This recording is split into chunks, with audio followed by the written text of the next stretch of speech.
moving on. The next section, we'll talk about stress. Okay, we've seen stress in one manifestation here. When we talk about beams, I sort of introduced this. If there's a beam, it's supported and subject to a load P. If we cut a section and draw the free body diagram, which, well, first define the reaction force, then draw the free body diagram. We'll have VA, HA, and then there's a force V, shear force, and a bending moment M.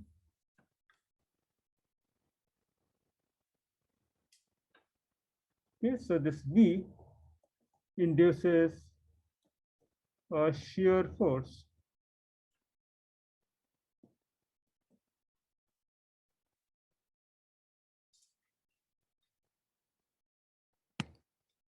V induces a shear stress, and we'll call that tau. Okay, it sort of causes one section, the left section and the right section, to shear across one another. Okay. The M, which is the bending moment, what it does, it basically bends the beam makes the beam sag, and when it sags, easy to imagine that the top portion will be under compression because its length will decrease. The bottom portion will be under tension. You can have, if you have an eraser, if you bend it, you can get a feeling of that. What's going on? You don't have one here. You can bend this. Yeah, if you bend this, it's hard for people who are online to see this. But I'm just taking an eraser and bending it. I broke it. I'll replace it, no problem. But the top part is under compression. The bottom part is under tension, so you can see it stretching. And this is basically an example of shear breaking it down. Shear force will break it down like this. In this case, actually, I broke it by bending, but shear will basically cause the force to transfer. I'll replace that in my office. What's that? Thank you very much. So M induces a stress in the normal direction.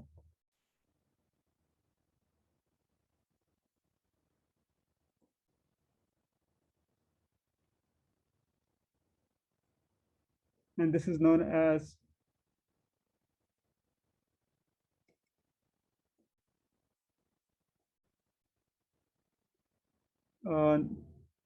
tensor normal stress. Okay, we denote that by sigma.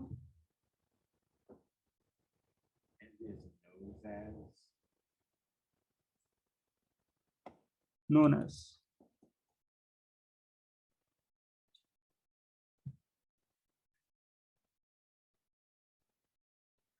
So sigma is positive or negative. Okay, so when it's positive, it's called tension. Negative, it's compression. So in this case, if you take a beam, you load it, you bend it down.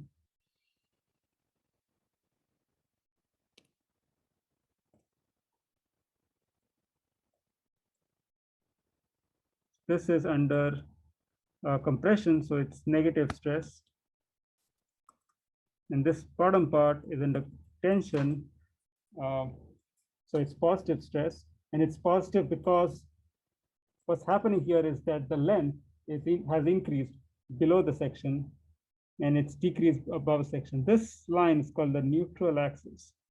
Again, more about this is coming in the next few sections on what the value is, how to find the value given the moment, and so on. Okay, so units.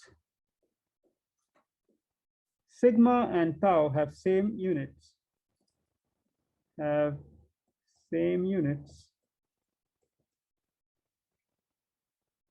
In SI units, we have Newton per meter square. In foot, pound, second system, it's pound force per square inch, or PSI.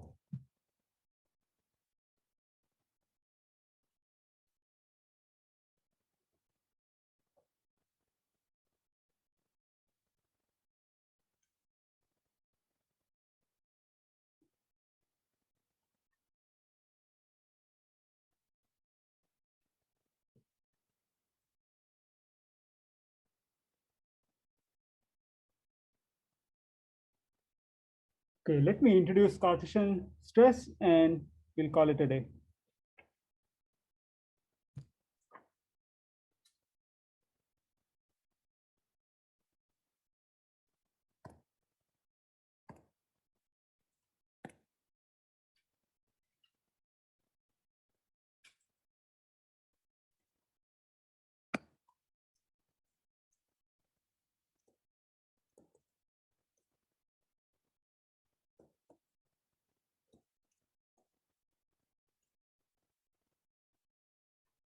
Okay, so what we'll do is, for this case, let's look at consider a thin plate. Okay, subject to an in-plane force. Okay, so plate.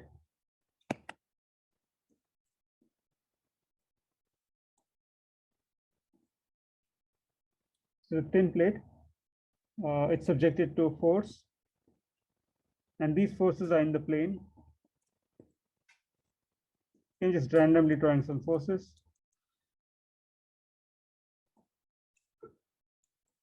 So these are distributed forces, so I'll call them W1,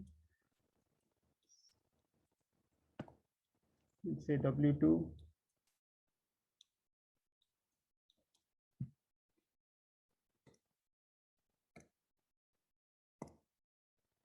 Okay, and what we do is we look at a small element dq or q,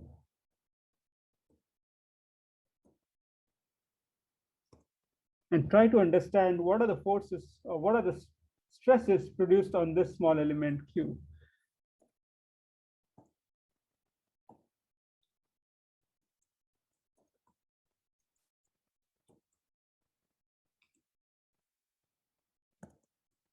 So I'm going to draw that small element. So zoom it, and it's going to have, say, stresses, small c,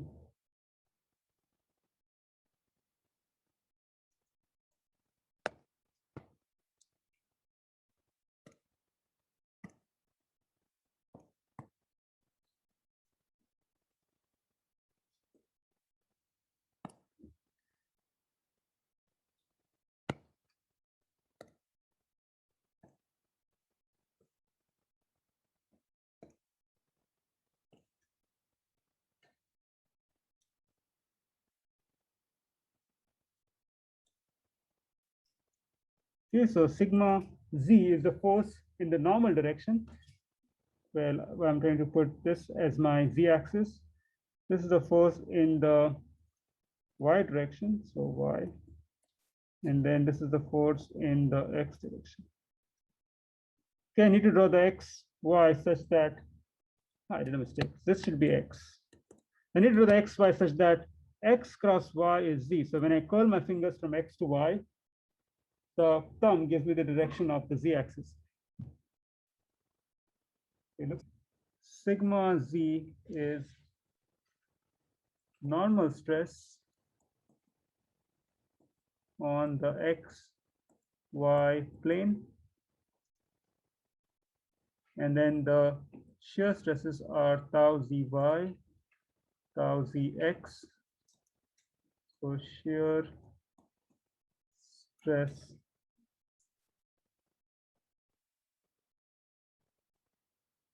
in the x, y plane along the x and y and x direction respectively. Okay, so that the convention here is, if you've not got it from there, is if you have a shear stress tau ij, then the first index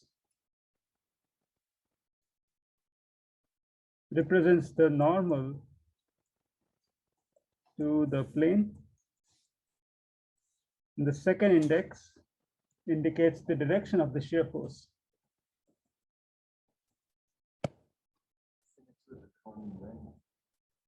Convention. Let me rewrite it.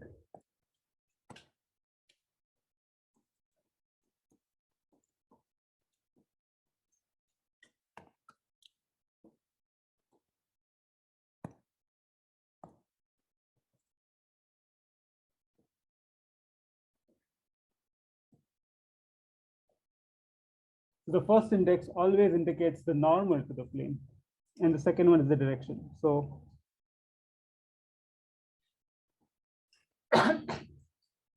so if you look at this figure here, we can see the first index here is z.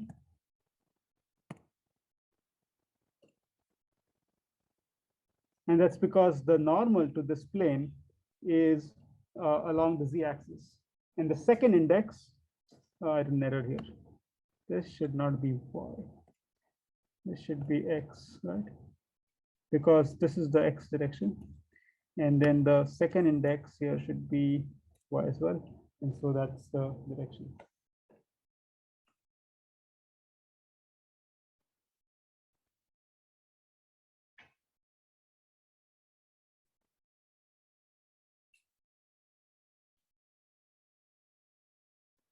Okay, so now we can similarly draw the shear forces and normal forces on a 3D surface. So instead of looking at a thin plate, we look at a cuboid and then just draw the forces, the shear forces, sorry, shear and normal stresses on the cuboid.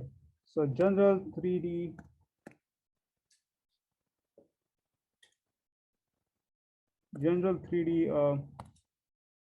plane. Oh, sorry, general 3D surface. Draw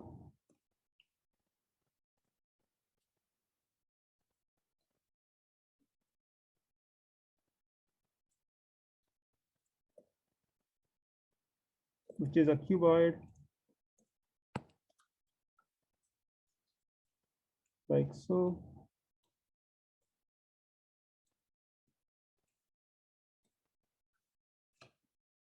Let's draw the axis.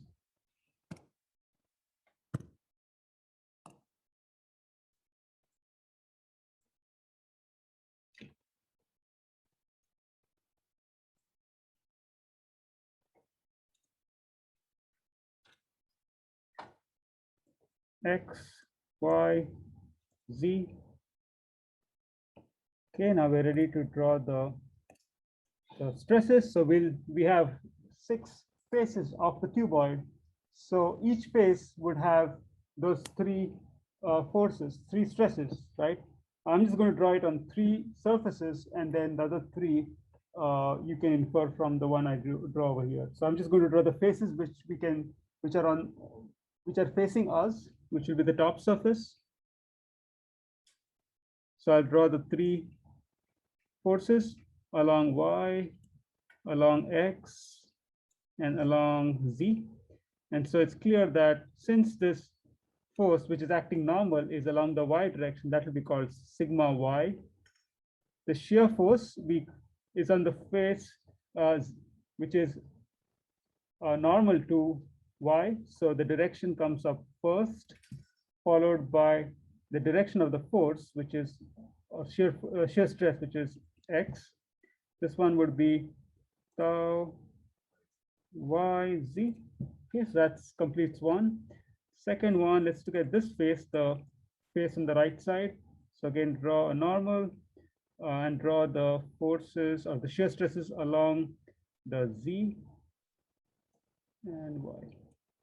Okay, so now we have sigma X This one is going to be tau x, x indicating the direction, and then, sorry, the plane over which it acts, which is the x, which is the plane which has a normal in the x direction, and the direction is comes next, so it's y.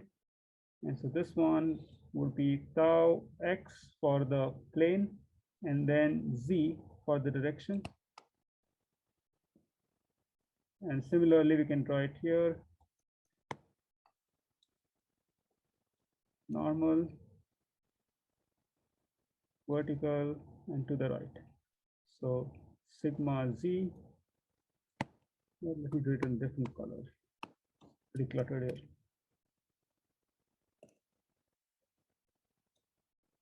Okay.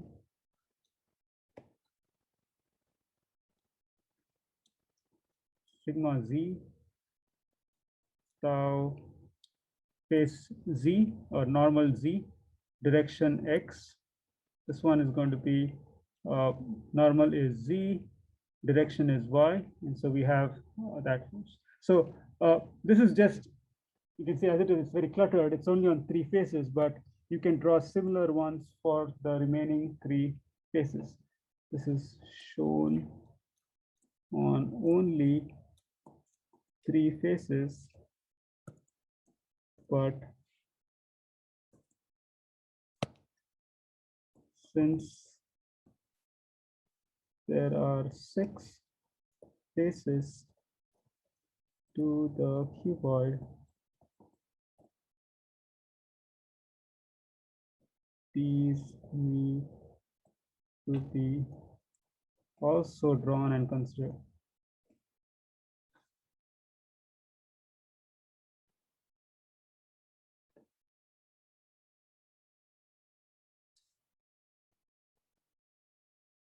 Okay, now a little bit of simplification. We have, let's say, so we have just on one face, three numbers, right? Sigma x. So when you have numerical values, sigma x, tau xy, tau xz, and then there are 3 numbers for the top and 3 numbers for down. So yes, 3 faces, there are 9 stresses, and that's way complex. Turns out that you really don't need 9 numbers to describe stresses. So let's just look at one face and see how we can simplify things a little bit down. So let's take the face which is pointing in the z direction. So I'm going to take the face which is pointing in the z direction, which means that, or the normal points in z direction, which means that this is the x-axis, that's the y-axis, and the z-axis points comes out of the plane of the paper. So on this face, we would have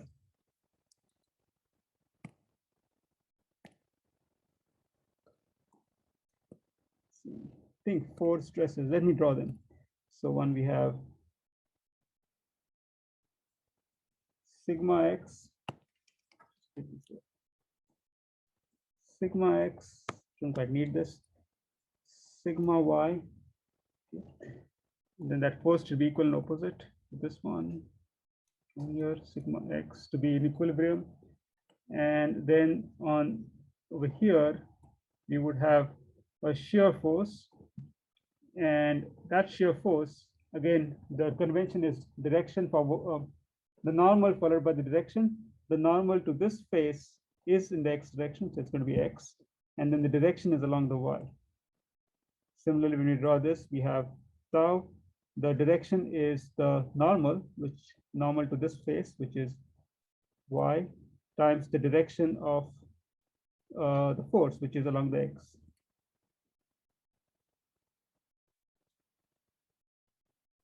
We call that tau prime yx, tau prime x y.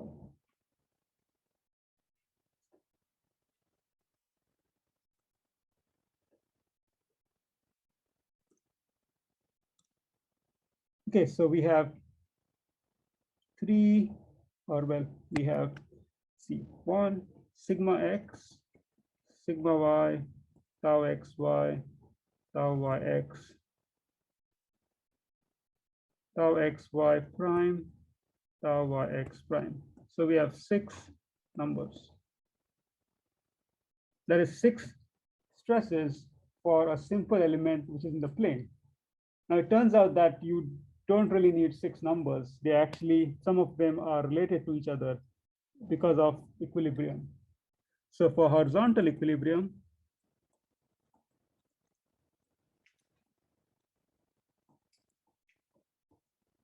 that's in the x direction, we would have, so let's say that the dA is the cross-section area.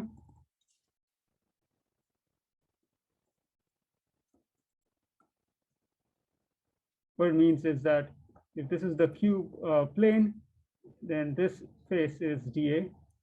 The face which is on the side, and which you cannot quite see in this view, then we can write for horizontal equilibrium, since the sigma x on the right cancels with sigma x on the left, we will ignore that. We'll only write the forces due to the shear force. So we have tau yx, which is on top, times dA. Now this will give me the force, right? Force along x, because stress times area. So that acts in the positive or the x direction.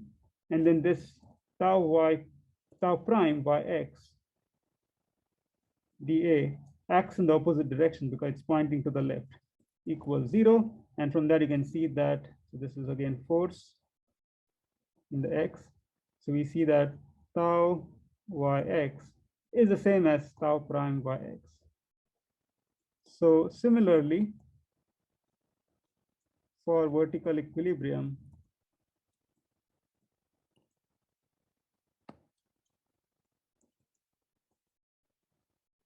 we can show that tau xy is the same as tau prime xy. So we've reduced from 6 numbers to just 4 numbers because 2 of them are equal. So we have sigma x, sigma y, tau xy, tau y, just need 4.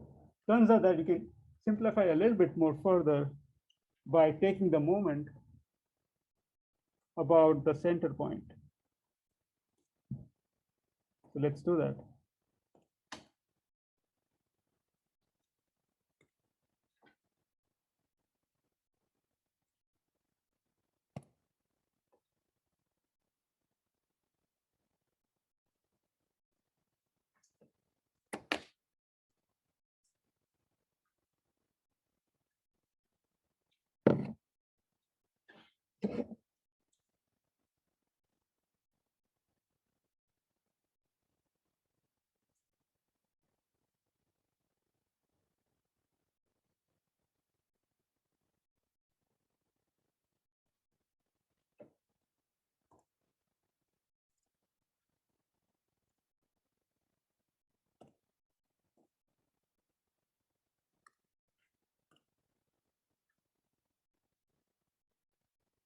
Okay, now let's take moments about O.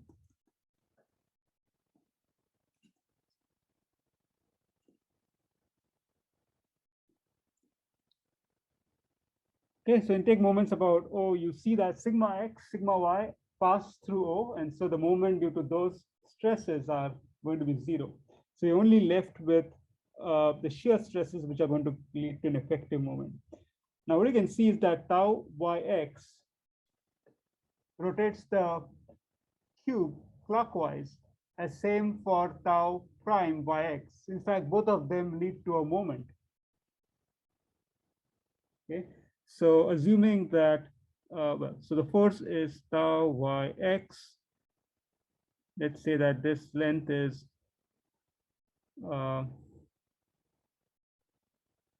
dl. So we have tau yx dA times dl plus tau y prime x dA dl.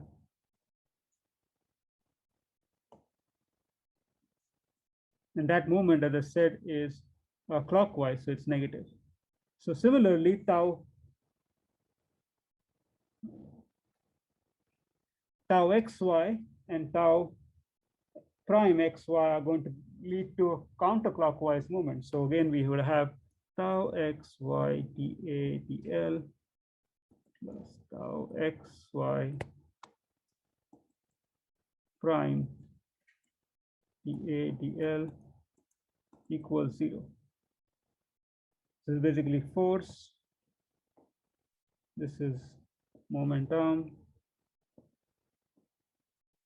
So if you look at this, what you get is minus tau yx minus tau prime yx plus tau xy plus tau xy prime equals 0. But these are the same, so we can write 2 tau yx plus 2 tau xy equals 0. We've shown that they're same from the previous two equations of static equilibrium, force in x and y. And so we have the equation that tau xy is tau yx.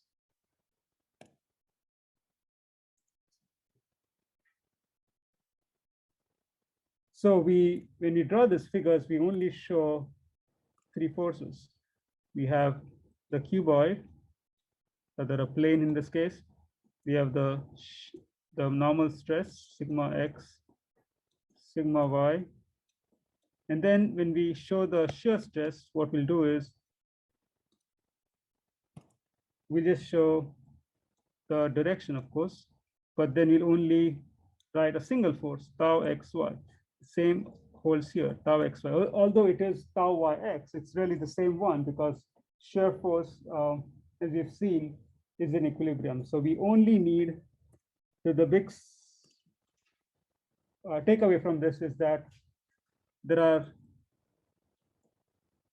only three unique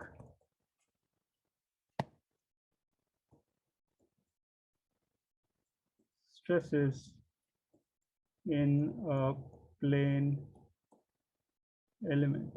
They are sigma x, sigma y, and you can choose to use tau xy or tau yx. They're the same. So only three. It simplifies a lot of things when we do computations. Yeah. GL, that's a moment that's moment area. And like the bottom now XY This? Yeah. This is just, I mean, I'm just trying to tell you what it is. DL is, I mean, is that the question? So that's just the moment area. No, this is just, so this part is the force, right? And then force times length gives you the moment, right? So I need a moment there. So if there is, think of it this way, the force. I just need to know what that says. The momentum. It's basically the distance between the forces. So this basically is a couple. The couple is 2F times L. That's exactly what I use. Just this. That clear?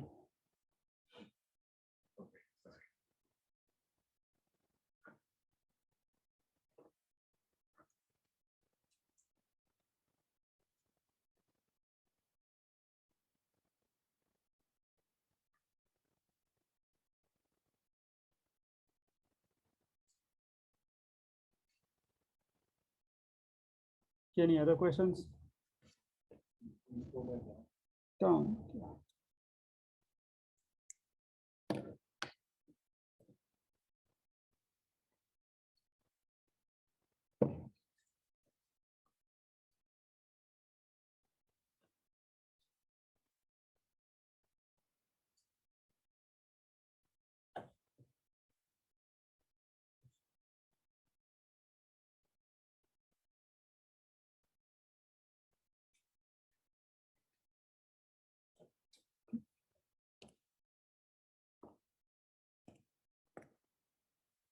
Okay, so now, so that gets us to the next part, which is on Mohr circle.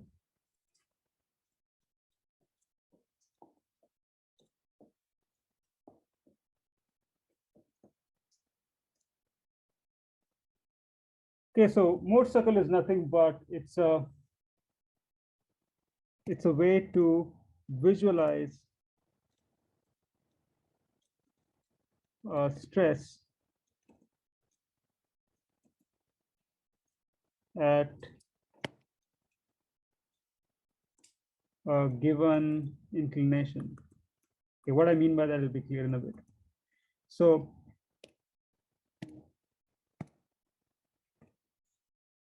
here's an example. Consider a beam.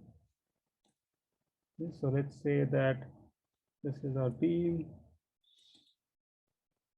and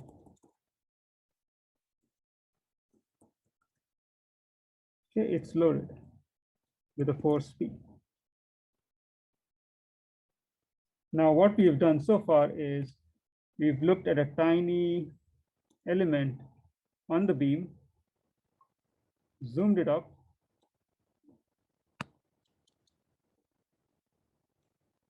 it looks like this.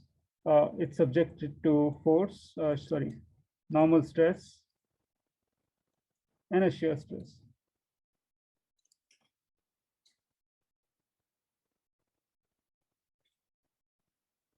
Okay, so there are equations which describe, so given P, we can find, so from P we can find V and M. This is from the shear force and bending moment diagram.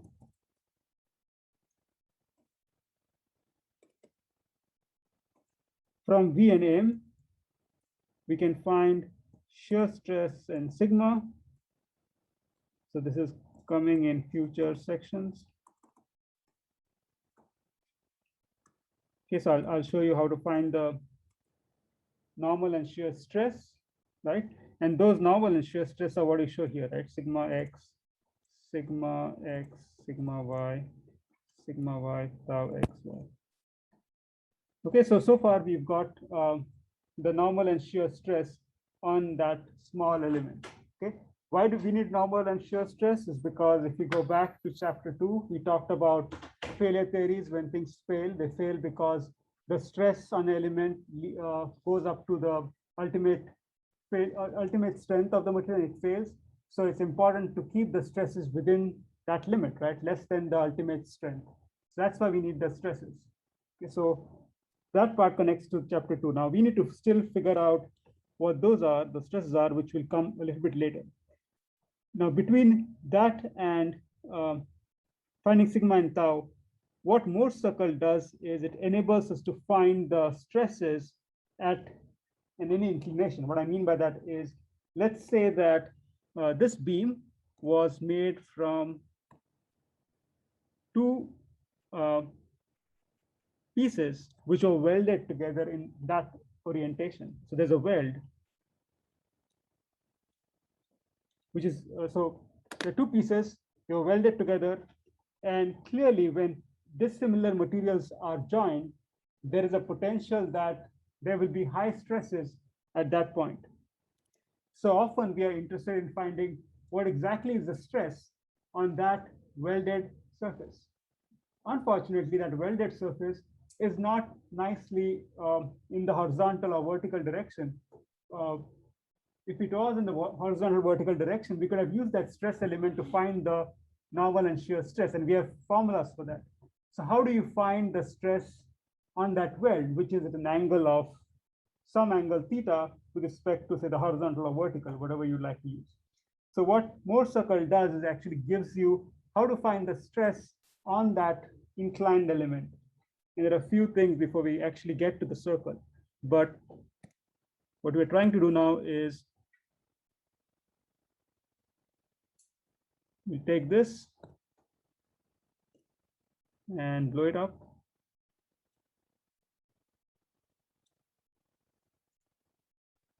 So what we have here is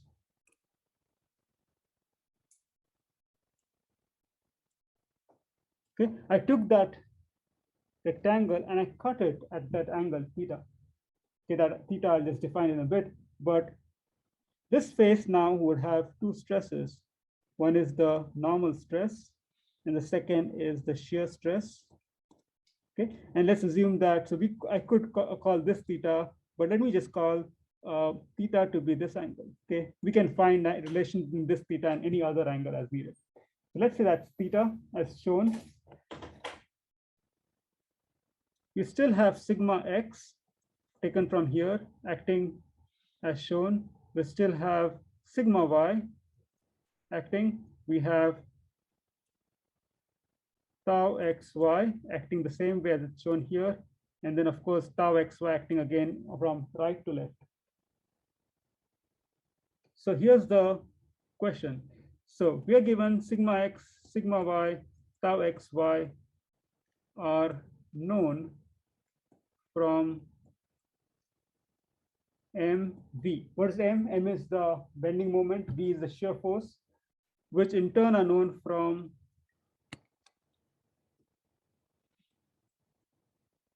shear force, bending moment,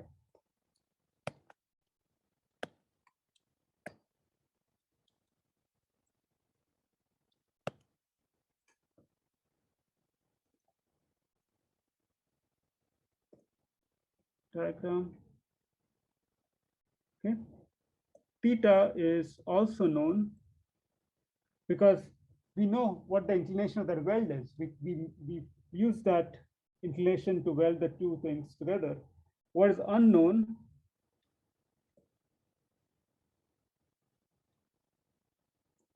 are sigma and tau, and sigma and tau are the stresses on the weld. So our goal is to find sigma and tau from the knowns, which is theta, sigma x, sigma y, tau xy. These are known, and these two are unknowns. So there is a little bit of derivation, which I think I should do because otherwise, the book just throws those numbers at you, and I think that it's important that you get a feeling of how they come. It's basically a simple trick, but it's what helps you get those equations. And then I'll show you how to use those equations to draw what is known as a Mohr's diagram, which is a nice way of visualizing the stresses on an inclined surface. So let's get started with the derivation first. So I'm going to redraw that figure, which I drew of the inclined face.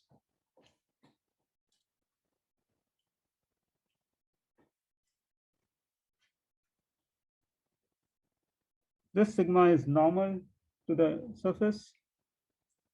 The shear force is like so.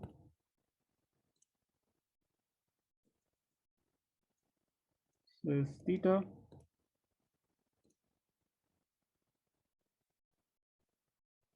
Sigma y, sigma x. Okay, now you can, I think I used the notation phi, not theta. Yeah, let me just use phi just to be consistent with the book. Phi. Okay, now you can do a simple trick to see that this angle is also phi. And then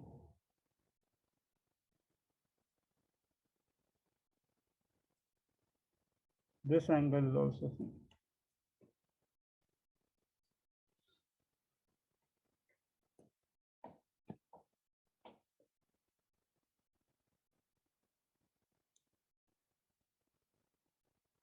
Okay, so instead of drawing tau xy here, let me just draw it here so it's easier to, I can make it like tau yx. like on the y. Yeah, tau yx is same as tau xy. Okay, so we just showed that. So you can use either of those. So I'm just drawing tau xy here on the right, just because it's easier for me to do the trig here. Maybe just make this bigger, it'll be easier. Let me just make that bigger here. Okay, tau xy. And I need to find the angle it makes with, it's going to be phi.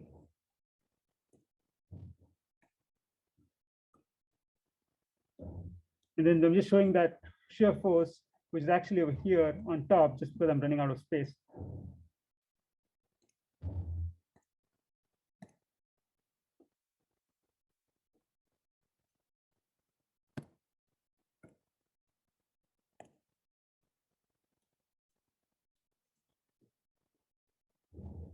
Okay, a few more things before we get started. We eventually will be doing a force equilibrium, so we better find the forces. But how do we find forces from stresses?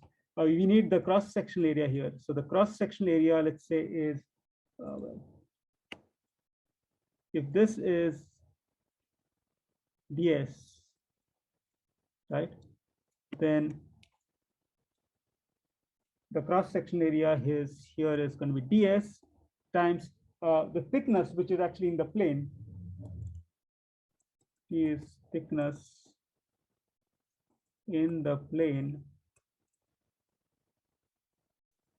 of the page. Okay. So then let's call that dA. Use a different color for that. So we have ds times t, which we'll call dA, is the cross-sectional area. Now this face is going to have a cross-sectional area of dx, sorry, dy, right? dy is this face, but dy is related to ds. It's basically ds, this is phi. So ds cosine of phi. So you can take this and resolve it in this direction. So we had ds cosine of phi times the thickness.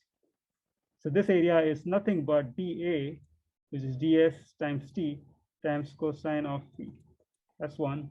We also need to find this area. Now this area is dx because it's along the x-axis, but we can find it in terms of ds. So ds sine of phi is this length, which is dx, times the thickness. So ds times t again is dA, and then sine phi stay that is. So that area is dA sine phi along the x-axis. The vertical area is dA cosine phi. Okay, with that, we are ready to start finding an expression for sigma and tau. Okay, so for sigma, the sigma is the force as shown, and if you assume that that direction is positive, the way it's shown, then sigma times dA is the force, right? Because sigma acts on the area dA. Now let's try to start resolving these four forces. There's sigma x, sorry, stresses but when you multiply them with area, you get forces. So sigma x, tau xy, sigma y, and then I forgot to write this one, tau xy2. So let's resolve sigma x in this direction. So sigma x times cosine phi, and since it's pointing in that direction downwards, it's going to be minus. So sigma x cosine phi is the force, but it's acting over this area. So we have dA cosine phi. That's right. A better way to write this perhaps is sigma x times dA cosine phi. So that's the force, right? Because stress times area is the force. And then when we resolve it in this direction, we have cosine of phi. So that's just resolving it in the direction of sigma, but it's in the opposite direction. Okay, so we can do the same thing for y.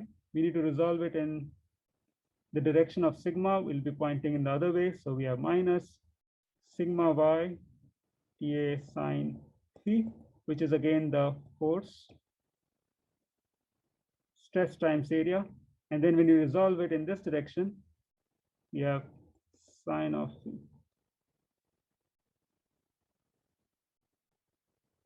So we can do the same thing for tau xy here, which is left to right to left, and tau xy, which is top to down. So I'll not do that in detail. I'll just write down the formulas, which I get when I resolve forces. Tau xy dA cosine of phi sine of phi minus tau xy dA sine of phi cosine of phi equals 0. So when you simplify this, you should get something like this: sigma minus sigma x cos square phi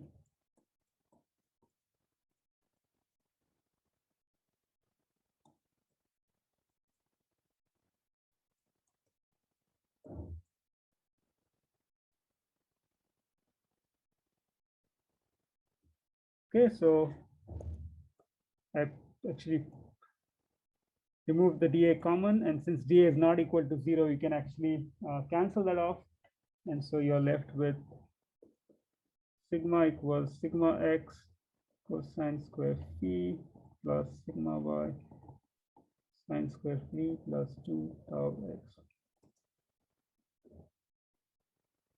And then there are some trig expressions which I don't know if you remember them, but cosine square phi is 1 plus cosine 2 phi divided by 2. Sine square phi is 1 minus cosine 2 phi divided by 2. And then sine phi cosine phi twice is sine 2 phi. So if you put all that together in the first expression, then you get this final expression for sigma, which is now the the normal stress at an incline theta from the horizontal.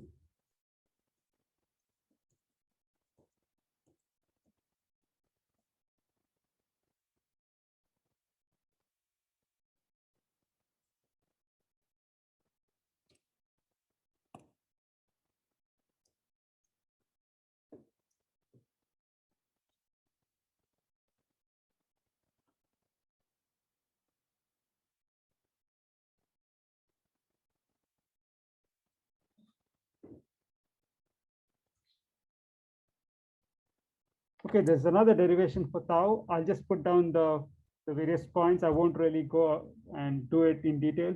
So you could do the same thing for to find tau.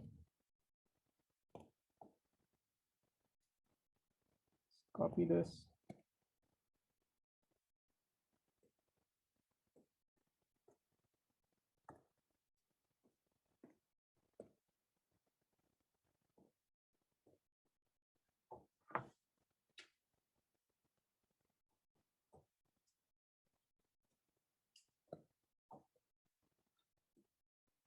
Yes, it's doing something similar for tau.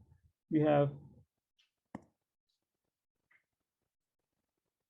tau dA because it's again the force in this direction.